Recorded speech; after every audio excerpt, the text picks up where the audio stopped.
အားလုံးပဲမင်္ဂလာပါရှင်ကြက်သားဟမ်ဘာဂါကိုအိမ်မှာပဲအလွယ်တကူလှုပ်စားလို့ရအောင်မျှဝေပေးလိုက်ပါတယ်ရှင်ဒီနီလန်းလေးဟာဆိုလို့ရှိရင်လွယ်ကူရိုးရှင်းပြီးလှုပ်စားရတာလည်းလွယ်ကူပါတယ်ရှင်ပါဝင်ပစ္စည်းထဲမှာပေါမုတ်6ပါဝင်တာဖြစ်လို့ပေါမုတ်6အကြီးကိုပစ္စည်းမှာဝယ်တော့ပဲနဲ့ကိုယ်တိုင်အိမ်မှာပဲအချောက်ခံပြီးတော့ထုချီလိုက်ပါတယ်ရှင်ရိုးပေါမုတ်ကိုဝယ်ပြီးတော့အပြင်မှာပဲ1ရက်2ရက်လောက်ထားရင်သူ့အနေနဲ့သူအော်တို6သွားပါတယ်ရှင်ပထမဦးဆုံးကြက်သားရင်အုံသားကိုပပလေးလှီထားရပါမယ်ရှင်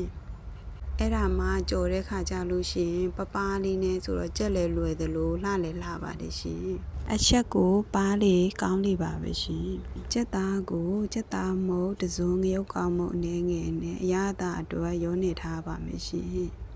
ဆက်လက်ရွက်ခရမ်းချင်သည်ကြက်သွန်နီဥကြီးကိုလည်းပပလေးလှီးပြီးစင်သေးပြင်ထားပါမယ်ရှင်ကြက်ဥလေးလုံးကိုလည်းခောက်မွေထားပါမယ်ရှင်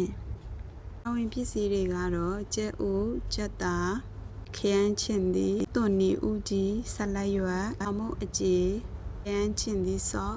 မာယိုနစ်ဆော့ပဲဖြစ်ပါတယ်ရှင်ပထမဦးဆုံးကြက်သားကြော်ရန်လုပ်ပါမယ်ရှင်သားပြားကိုကြက်ဥအနှစ်မှာနှစ်ပြီးတော့ပေါင်မုတ်အကြီးနဲ့လိမ့်ပြရပါမယ်ရှင်ကြက်သားကိုကြက်ဥမှာနှစ်လိုက်ပေါင်မုတ်မှာပြန်လူလိုက်2ကြိမ်လောက်လုပ်ပေးရပါမယ်ရှင်ပြီးရင်တော့စီပူတဲကိုထဲကြော်ပါမယ်ရှင်ကြက်သားနှစ်ဖက်လုံးကြက်ပြီးဆိုရင်တော့ဆယ်ယူပြီးတော့စီစစ်ထားပါမယ်ရှင်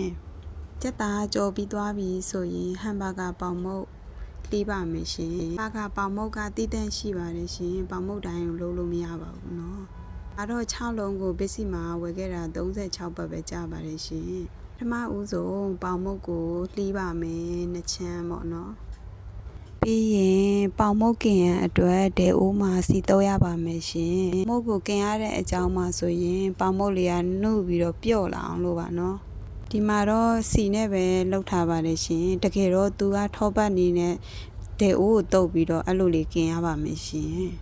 ပေါင်မုတ်ကင်ရပြီဆိုရင်ကြက်သားကိုတပြားနဲ့ပြားနေအောင်ရပါမယ်ရှင်ပြီးရင်စောနာကကင်ထားတဲ့ပေါင်မုတ်ပေါ်မှာဆက်လက်ရွက်တင်မယ်ခင်းကျင်သည်တင်ပါမယ်သွန်နီဥကြီးတင်ပါမယ်ပြီးရင်ခုနတပြားရိုက်ထားတဲ့ကြက်သားပြားကိုတင်ပါမယ်ရှင်ပြီးရင်ခင်းကျင်သည်ဆော့ကိုထည့်ပါမယ်အချင်းမကြရင်တော့ခင်းကျင်သည်ဆော့ကိုရှော့ထည့်ပါရှင်ပြီးသွားရင်မာယိုနစ်ဆော့ကိုထည့်ပါမယ်ရှင်